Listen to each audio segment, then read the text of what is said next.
In Buenos Aires, Rosemary Carabajal, a mother of two, is a coffee vendor by trade. Her husband is also out of work. Hopefully this pandemic will go away soon, because otherwise I don't know what will happen to all the people who are independent and live day to day. Argentina has been plunged into a recession where more than a third of the country's 44 million citizens live in poverty, according to official figures. Times were tough even before the pandemic. This week, protesters gathered in the capital's Plaza de Mayo to demand the government lifts the quarantine that's been in place since mid-March. In Argentina, thousands die every year due to infectious diseases. It's regrettable, but we need to work. We need to come back to our jobs. It's our right. In Jakarta, Budi Santosa has no way to make a decent living.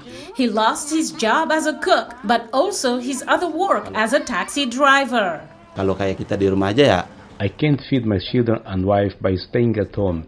In fact, we are taking bigger chance of being infected by the coronavirus if we go on the road, so I hope we can get some aid from the government. Santosa is one of about 2 million people who have lost work as a result of the pandemic in Indonesia. In Nairobi's Kibera section, one of the world's poorest, a 33-year-old single mother of 5 can relate.